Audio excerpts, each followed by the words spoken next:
Well, it's my pleasure. I've been looking forward to this for a long time. Good. So we all set? We are. You're absolutely get ready. You're ready to start. I am.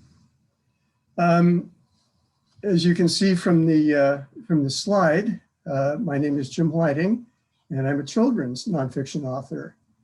I started writing kids' books about 20 years ago.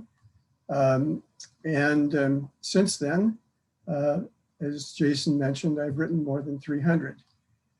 Before turning my talent to kids' book writing, I advised or I published a regional running magazine called Northwest Runner for almost 20 years. And even before that, I was a teacher. So a lot of my books have been about sports. I've written about the NBA, which includes a book about your Pelicans. I've written about Major League Baseball. I've written about soccer, both domestically and internationally. And more recently, even a series about Major League Baseball. So I've always been a sports fan. When I was a kid growing up, I played all kinds of different sports. And then I've also watched most sports. So this was kind of a labor of love for me. What I'm going to do, just so you know, is provide quite a bit of context for the birth of the saints. We're actually going to go back in time 100 years and then work our way forward. So 2021, Super Bowl bound. I'm sure my audience hopes that that will include the Saints. I've been a longtime Seahawks fan, and even though we've hit a bit of a rough patch lately, there's still a lot of optimism up here in the Northwest that the Seahawks might qualify for the big game. But things were very different 100 years ago. The equivalent of the Super Bowl then has been nicknamed the Staley Swindle. What is that all about?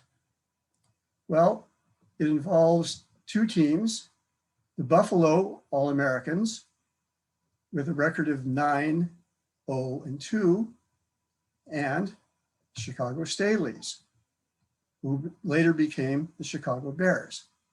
The name Staley comes from the guy that sponsored them, a gentleman named Staley, who produced a great deal of starch. And since he was paying for the uniforms and the games, it was natural to name the team after him. Anyway, the one loss by the Staleys was to Buffalo, 7-6 on Thanksgiving Day.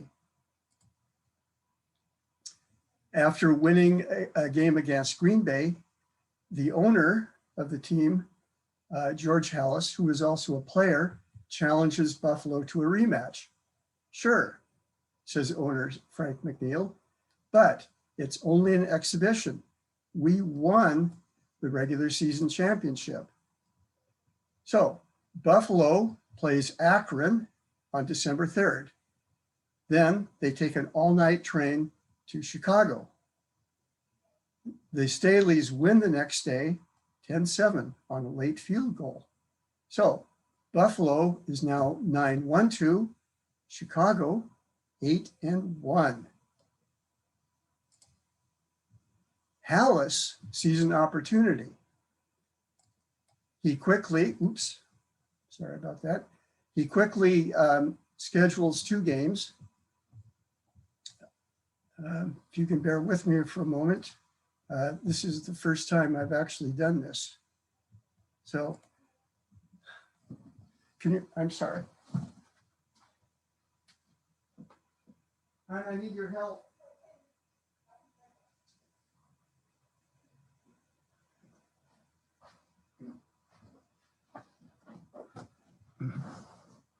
What happened? I got way ahead. I need to go back, and I need to get rid of all these other guys. How far? Right here. And I need to, Okay. if you guys will bear with me for a moment. We're going to go like this. Where?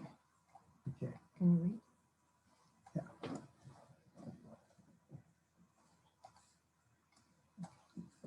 Okay.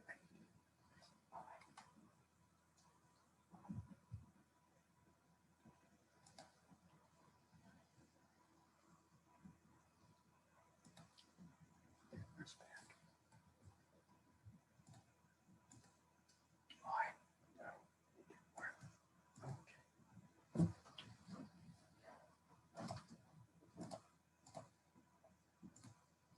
Okay, thank you for your understanding.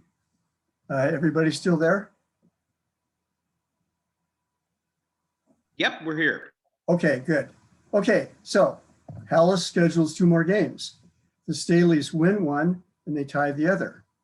So now both teams are 9-1. Ties are disregarded. Hallis claims the title, even though Buffalo feels that they won the regular season title. He has several reasons. Number one, he says the second game matters more than the first. Number two, Chicago wins on aggregate 16-14. McNeil says Chicago agreed to only an exhibition. Hallis says, no such thing. All games count. Amazingly, the other owners agree with Hallis. The Staleys are the champs. And if you go back to the NFL records, you'll still see 1921, Chicago Staleys, champions. Actually, in 1921, the NFL wasn't the NFL. That came in 1922. It was called the American Professional Football Association. And I find this table fascinating. It was the regular season standings. There are 21 teams. Some of them played 10, 11, 12 games. Some of the bottom dwellers played 1 or 2. Scheduling was very flexible. Sometimes one team would call up another one and they would say, you guys want to play this weekend? They'd say, sure. Okay, a couple things I highlighted. The Buffalo All-Americans led the league in both categories, points for, points against. So that could give them a claim to the title.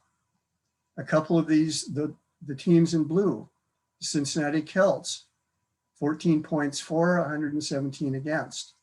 Columbus Panhandles, 47 for, 222 against in 9 games. The New York Bricky Giants, talk about doormats, no score, 72 points against.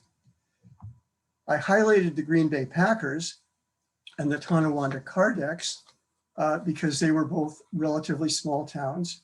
They both came into the league in 1921. The Packers have gone on to play more than 1,400 games. Cardex played 1 game, and that was it. They had another game scheduled against perhaps the most inappropriately nicknamed team ever, the Rochester Scalpers, but that game was canceled. Okay, fast forward to the 1950s.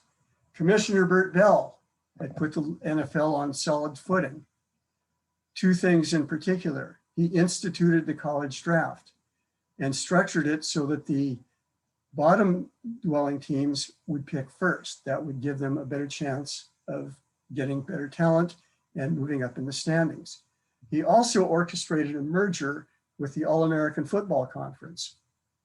And he's credited with saying, on any given Sunday, any team in the NFL can beat any other team. Okay, by 1958, the NFL is stable with 12 teams. They play 12 games each. It has an established structure to determine the league champion. No more Staley swindles. The division winners play for the title. But the league is still a distant second to Major League Baseball in fan interest. Boxing and horse racing are also more popular. The average salary of the players, just over $15,000. And that doesn't include anything for medical. So In 1958, the Giants emerged as the Eastern Division champions by winning a playoff over Cleveland. The Baltimore Colts narrowly win the Western Division. That sets up what many people call the greatest football game ever played. The NFL Championship, December 28th, 1958. The first time the title game is televised nationally. And boy, did they ever pick a winner. So the Giants take a 3-0 first quarter lead. The Colts come back to take a 14-3 halftime lead. Early in the third quarter, the Colts are on the verge of putting the game away. They're on the New York 1. They don't score. The Giants, by virtue of an 86-yard pass play, score. They score again early in the fourth. Now, they're leading 17-14. They have the ball 4th and inches on their own 40. They decide to punt. Baltimore gets the ball on their own 14. Quarterback Johnny Unitas engineers the first 2-minute drill. Several passes to Ray Berry. They drive to the New York 13 with 7 seconds left. Steve Myra kicks the tying field goal. Also, as a point of interest, you'll notice the goalposts are on the goal line. So the players have never gone into overtime. People aren't really sure quite what to do. The Giants win the coin toss. They go 3 and out. The Colts drive down the field. First and goal on the Giants' 8. Tens of millions of TV viewers are on the edge of their seats. And suddenly, this happens to their picture. What happened? Somehow a TV signal cord became unplugged. A seemingly drunken fan runs out onto the field moments after the picture is lost. The police take several minutes to collar him, but the drunk is actually a totally sober NBC executive who had been standing on the sideline. His escapade bought enough time for the techies to find the problem and correct it. 2 plays later, they're down inside the 1-yard line. Power 16, Unitas calls. He gives the fullback to Alan Amici. Touchdown. I think any of us could have scored with a hole that wide. So the Colts win 23-17. As a result of that game, the league went from what was basically a mom and pop operation to a big box colossus. With his signature crew cut and high top cleats, Unitas became the symbol of pro football. Lots of men with lots of money wanted in on the action. The NFL said, it didn't want to expand. Two of these guys who have a lot of money, Lamar Hunt on the left and Bud Adams, founded the 8-team American Football League in 1959. It began play in 1960. The NFL struck back. The league suddenly became interested in expansion. They admitted the Dallas Cowboys in 1960 to compete directly with the AFL for that market. The Minnesota Vikings came along in 1961. By now, the NFL realized that the real money was in television rather than ticket sales. New commissioner Pete Rozelle approached powerful New York Congressman Emanuel Seller. Seller served from 1923 to 1973, and few people in government had more power than he did. He approached Seller because he chaired the House Judiciary Committee's subcommittee on antitrust and monopoly. Seller introduced the Sports Broadcasting Act of 1961. It provided antitrust exemption for the league. Now it could negotiate as a single body rather than each team individually. The teams would split the TV revenue equally. That was especially helpful for small market teams. A word about Pete Rozelle. It took 23 ballots to elect him. He was only 33 at the time, and yet he's considered as one of the all-time most influential figures in any major league sport. In fact, in 1963, Sports Illustrated called him their Sportsman of the Year. He dealt with a potential betting scandal and proved that even though he was still in his mid-30s, he was not a plaything of the owners. So, by this time, player salaries have still not increased very much. The players needed off-season jobs to survive financially. The AFL held its own draft. Many players were drafted by both leagues. The Houston Oilers took Heisman Trophy Billy Cannon of LSU in 1960. The Rams made him their #1 pick in the NFL. Cannon chose the Oilers. That gave the league instant credibility and began a bidding war between the two leagues. This bidding war reached a peak in 1964. Joe Namath, Broadway Joe, of University of Alabama, signed with the Jets for $400,000. 2 years later, the league spent a combined $7 million on their draft choices. Owners were increasingly alarmed about the rise in rookie salaries, but they had a gentleman's agreement not to poach each other's established players. That didn't last long. The Giants broke that agreement in 1966. They signed Buffalo kicker Pete Gogolak, who, by the way, is credited with starting soccer-style kicking. Other big names soon followed that lead. Faced with these issues, the increasingly desperate owners in both leagues began secret talks about merging. Rozelle brokered a tentative agreement in June of 1966. When the AFL was in competition with the NFL, everyone had the benefit of choices. Players had choices, advertisers had choices, and the public had choices. Now that the two leagues, the only two leagues, by the way, were about to be formed into one entity, this meant suddenly there would be a monopoly on the business of pro football. And this was a problem. Now, remember Emmanuel Seller. He did an about face. He refused to allow a bill approving the merger out of his committee. He publicly criticized it. And now, New Orleans comes into the picture. Even before the 1958 championship game, Mayor de Lesseps Chuck Morrison wanted a pro sports franchise. Antique dealer and civic activist Dave Dixon said, "I told him I thought the best and most likely avenue for our entry into major league sports was pro football." Morrison said, "Why don't you do it?" Among other things, the project would need a venue.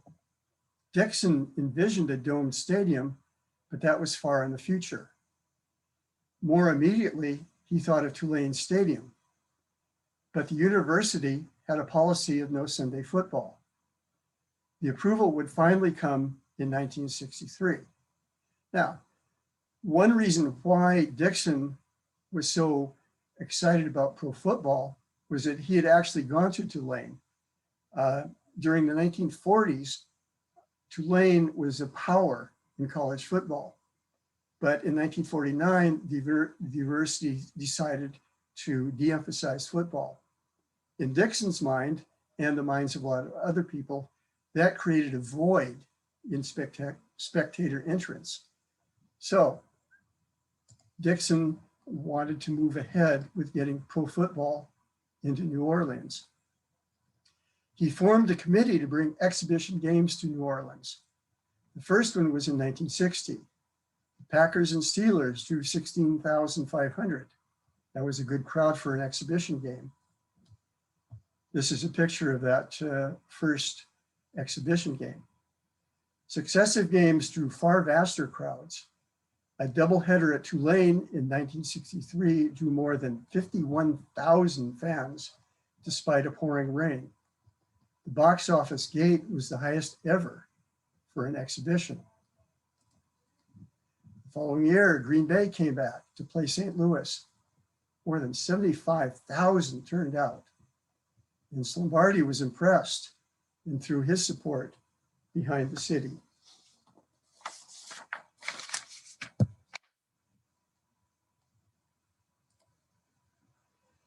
Dixon also approached the AFL. In 1962, he had a handshake deal to move the Oakland Raiders to New Orleans for $236,000. The deal fell through when Oakland's mayor halted the sale. Ditto for the Dallas Texans, now the Kansas City Chiefs, later that year, for several reasons. The primary one was the continuing segregation of Tulane Stadium. Owner Lamar Hunt refused to accept that policy. So did the NFL. That ended Dixon's bromance with the AFL. Now, interesting point about the KC Chiefs. Many of you have probably heard of Arrowhead Stadium. You've seen the Chiefs logo. It's an arrowhead. You might think Chiefs comes from Native American. Actually, it doesn't. When they were moving, they were considering several venues. Kansas City mayor, a man named H. Roe Bartle, wanted the Chiefs in his town. He was a very large individual. He was very active in sporting. His nickname was the Chief. So when Lamar Hunt moved the Texans to Kansas City, he honored Bartle by naming the team for him. But it would be very hard to fit a large 300-pound man onto a team logo. So they thought, oh, let's take the easy way out. Anyway, fast forward to the fall of 1966. Sellers Intransigent was threatening all of Rozell's work to bring about the merger between the two leagues. The two main points about the merger were, number one, a championship game between the two leagues, and number two, a common draft. The Super Bowl name actually came about because Lamar Hunt's son had a ball called the Super Ball that bounced higher than any other ball. So when the negotiators were sitting around and talking, Hunt brought up, well, let's name this championship the Super Bowl. Rozell had made a couple of suggestions, but none of them really caught fire. So in fact, they had a very complicated name, the AFL-NFL World Championship Game. So they actually settled on the Super Bowl not long afterward. It came into effect in the fourth year. The fifth year, they made it, they added Roman numerals. Okay, so Rozell had become well acquainted with Dixon since becoming commissioner. He asked Dixon to talk to Seller and try to persuade him to change his mind. Dixon had a better idea. He approached his college buddy, Hale Boggs. Okay, Boggs at that time was House Majority Whip. He wasn't much of a sports fan, but his political standing was somewhat in jeopardy. He had supported civil rights legislation. His approval rating was reportedly just 55% as a result, with an election coming up. He was looking for something that would improve his standing with the voters. He made a deal with Dixon.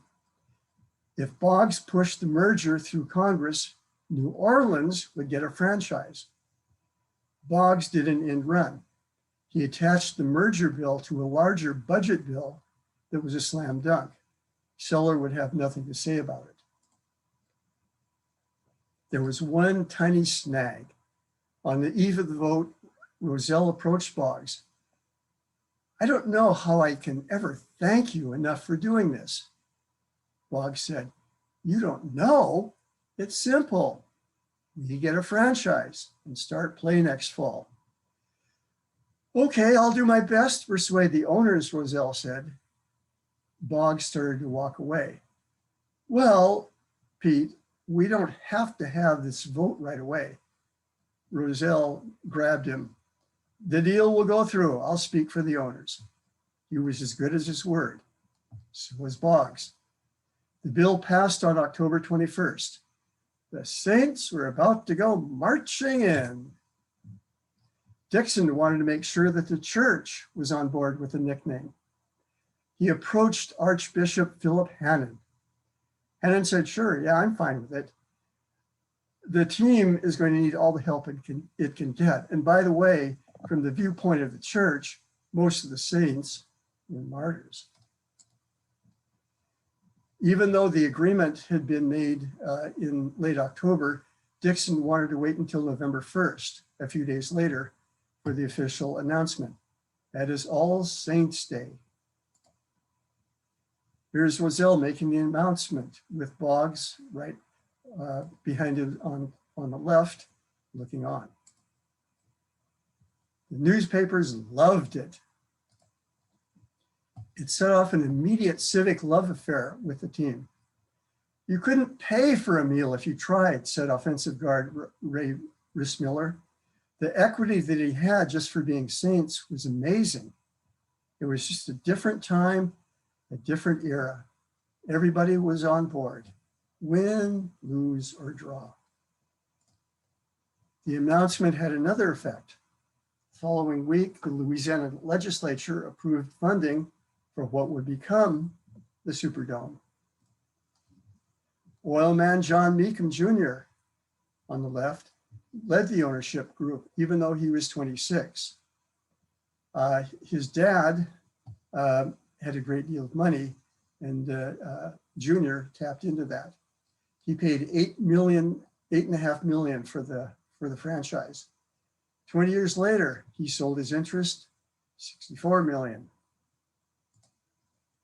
Trumpeter Al Hirt was a minority owner. He's pictured with the mascot Gumbo the St. Bernard and receiver Walt Roberts. Roberts stood 5'9", weighed 160 pounds, nicknamed the Flea. Coach. The team picked former Rams star receiver Tom Fears. Fears had set an NFL record 18 receptions in a single game. He began his coaching career in 1959 with the Rams. He moved on to Green Bay 3 years later. 1966, offensive coordinator with the Falcons. The Saints were his first stint as the head guy. During the season, for obvious reasons, he probably adopted this kind of hangdog look frequently. The team filled its roster from three sources: an expansion draft from other teams, the normal NFL draft. The team had the first and last choices of each of the 17 rounds and 3 bonus picks. They also had a 2-day open tryout. Nearly 400 guys showed up. 2 of them actually made the team, punter Tom McNeil and kicker Charlie Durkee. They ranged in age from 21 to 37 and had nicknames like Captain Weirdo, Stony, Weasel, Hammer, Wheel, Chico, Furnace Face. More than 100 suited up at various times, and 62 actually played in a game. The team traded its first round pick to Baltimore for Unitas's backup, Gary Quazzo. The team also gave up center Bill Curry. That pick by the Colts turned out to be Bubba Smith. Both Smith and Curry became Pro Bowlers. 49ers backup Billy Kilmer started the first 3 games. Then Quazza replaced him, but he was traded after the season. In the expansion draft, the Saints took Green Bay stars Paul Hornung and Jim Taylor. Hornung turned out to have a back issue. He never played for the Saints. Taylor led the team in rushing with 390 yards and caught 38 passes. He also led in salary with $40,000. The team demoted him to special teams before the 1968 season. He was insulted, he retired. Okay, this is the official team picture of all the guys that started the season. They got off to a great start in the preseason. Hopes ran high. After an opening loss, 5 straight victories. People in New Orleans were excited. A full house of 80,000 jammed Tulane Stadium for the first official game against the Rams. John Gilliam takes the opening kickoff. He takes it to the house untouched. Man, being a Saint was great. We thought, hey, this isn't so difficult after all. We thought we were really good. We had no idea. Then reality set in. The team scored just 2 field goals the rest of the way and had 3 turnovers. The Rams won 27-13. Kilmer didn't have a bad day. He accounted for 265 of the team's 299 yards. Unfortunately, he also threw 3 interceptions. So this is what the team schedule looked like. Loss, loss, loss, loss, loss, loss, loss, then a win.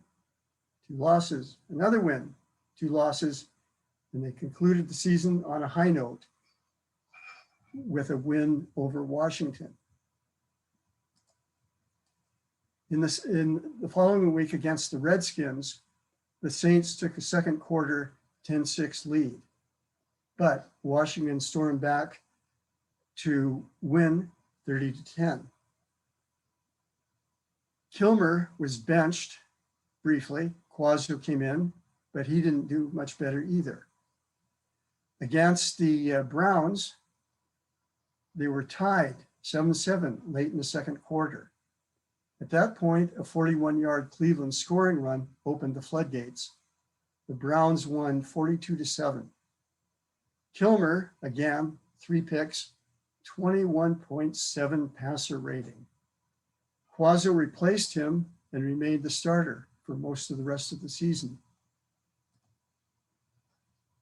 It was a different story the following week as the Saints traveled to New York. New Orleans took a 21-20 lead into the fourth quarter. They couldn't hold it as the Giants went on to win 27-20. The game was especially noteworthy for a brawl after the game. Even Meekum got into the act. He picked a fight with Giants linebacker Freeman White. He's probably lucky that he emerged with nothing more than a bruised hand. The Saints had another near miss in week 5, losing to Dallas 14-10 in a sloppy game. The teams combined for 6 turnovers, 180 yards in penalty yardage. Facing the 49ers, once again, New Orleans couldn't hold a lead. They were up 13-10 in the third quarter. But San Francisco scored 17 unanswered points to win going away, 27-13. Kilmer played briefly and had a 2.8 passer rating with 3 completions and 1 pick. Against Pittsburgh, the Saints took a 10-0 lead into the fourth quarter, but they gave up 2 touchdowns and lost 14-10. The highlight was receiver Danny Abramowitz's first start. He snagged 12 passes, 156 yards. Finally, the first win came the following week in Philadelphia. Walter Roberts, all 5'9" and 160 pounds of him, did a Gilliam 2 as he returned the opening kickoff for a score. Soon afterward, he scooped up a Taylor fumble and romped 27 yards into the end zone. Philly narrowed the margin to 14-10 at halftime. After a short third quarter field goal by the Saints, Dave Witzel intercepted a pass for a pick six and 24-10 lead. The teams traded touchdowns, Roberts scoring his third TV on a 49-yard pass play for the team's first ever fourth quarter points. A late Eagles touchdown narrowed the final score to 31-24. It took a little while after it was over for it to sink in that we'd won, said Coach Fears. I had gotten numb, thinking we were going to blow another one. After successive losses to Dallas and the Eagles, New Orleans faced the hapless Atlanta Falcons. They had joined the league the previous year and had just one victory in 1967. The Falcons burst out to a 21-3 lead in the second quarter. New Orleans battled back. A late Kilmer pass to tight end Kent Kramer gave them a 27-24 victory. Against the Falcons, they had a season best 141 yards rushing and outgained the Falcons 371 to 269. The only reason the game was that close was that New Orleans had 3 turnovers. The Saints couldn't maintain the momentum. They lost to St. Louis 31-20 and 30-10 to Baltimore. In the final game against Washington, Abramowitz scored an 80-yard TD to give the Saints a 7-0 halftime lead. The Redskins tied the score early in the third quarter. New Orleans ran off 16 unanswered points. Don McCall here added a 49 touchdown run to ice the 30-14 victory. When the team returned home, Hurt threw a victory party at his club. Everybody was there, and Al played all night long. You'd have thought we won the Super Bowl. The Saints did have something to celebrate. They led the league in attendance with an average of 75,463. It was the 6th best average in NFL history, and the club easily outdistanced the NFL's other teams in sales of t-shirts, pennants, and hats. So that was the end of their first year. The following year, they won 4 games. In 1969, they won 5. Unfortunately, when the 2 leagues merged in 1970, the Saints were in the NFC West, of all things, along with Atlanta, which is about as far east as you can get, and the 2 California teams. They only won 2 games. It wasn't until 1979 that they even broke even. They went 8-8. And the following year, 1980, they went 1-15. 7 years later, 1987, they had their first ever winning season. They went 12-3. Perhaps not coincidentally, Tom Benson had become the owner 2 years before that. Meekham's honeymoon didn't last very long. He managed to alienate fans, alienate players, alienate newspapers, but still, he sold the team, it made a huge profit. In 2002, the Saints were placed in a more logical division, the NFC South. And then, of course, as you all know, 7 years after that, 2009, they won the Super Bowl.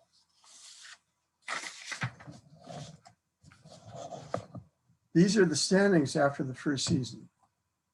You'll see New Orleans was last in the Eastern Conference's Capital Division.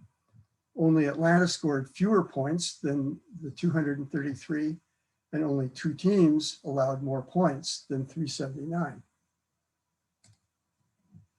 But when the season was over, 10-year veteran Dave Whitzel became the first Saint to play in the Pro Bowl. He led the league with 10 interceptions. 2 of them were pick sixes. The surprise of the year was Abramowitz. At that time, they had 17 rounds in the draft. Abramowitz wasn't picked until the 17th round. Yet he led the team in receiving with 50 catches, 720 yards, and 6 touchdowns. 2 years later, he was named All-Pro with 73 receptions, 1,015 yards, and 7 touchdowns. 19 of the original Saints gathered for a picture in 2016. They had the satisfaction of watching the team morph from the Aints to one of the NFL's premier franchises. Now, there's a footnote to all this. What follows is highly speculative. A small plane carrying Hale Boggs, fellow Congressman Nick Begic, and 2 other people disappeared on a routine flight in Alaska in 1972. It generated one of the largest searches in history. It included 40 military aircraft and 50 civilian planes covering over 325,000 square miles for 39 days. Pilots flew 1,000 sorties that totaled 3,600 flight hours. The pilot had 17,000 hours of flight time, but no trace of the plane was ever found. Officials blamed a possible combination of bad weather, icing, abysmal conditions, and other factors. Now, going back a little bit, and this is where the speculation really gets going. Boggs served on the Warren Commission. He said publicly that he agreed with its eventual conclusion that Lee Harvey Oswald acted alone. But there were persistent rumors that didn't reflect his true opinion. That he was dissatisfied with the conclusions and might reopen it. In 1970, a car ran his vehicle off the road, though no one was injured. He reported it to the police, but the police had no record of any investigation. And then in 1971, Boggs said the FBI was tapping his phone and that of several other members of Congress. 17 months after the disappearance, Begish's widow married Jerry Pasley, who had mafia connections. The wedding lasted less than 2 years. In 1994, while in prison, Pasley claimed that he carried a bomb to Alaska in 1972. The men who took it from him claimed something big was about to happen. He died in 1999. His claim was never authoritatively substantiated. But a freelancer kind of started digging into the story. And he found that there was a possibility that the target wasn't Boggs at all, if indeed the story had any legs to it, but that he was trying to kill the other congressman so that he could marry his widow. We don't know. We probably never will.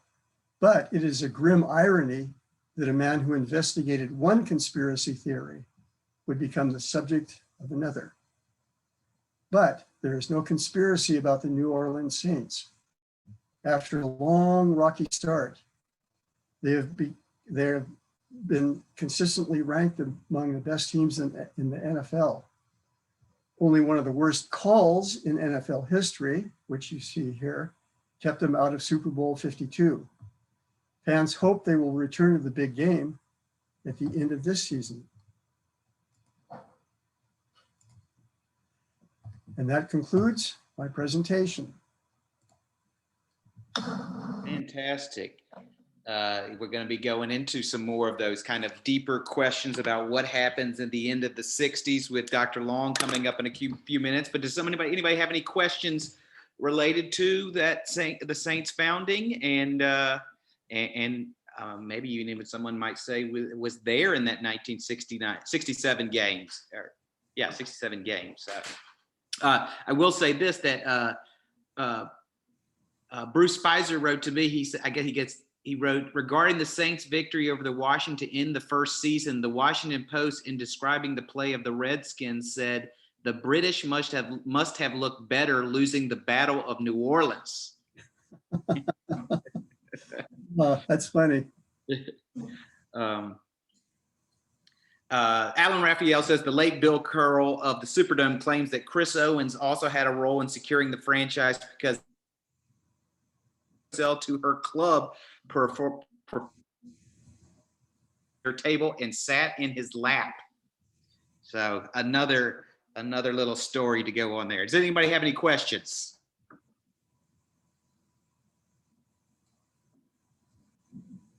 No, we're all waiting for the tomorrow's game, I guess.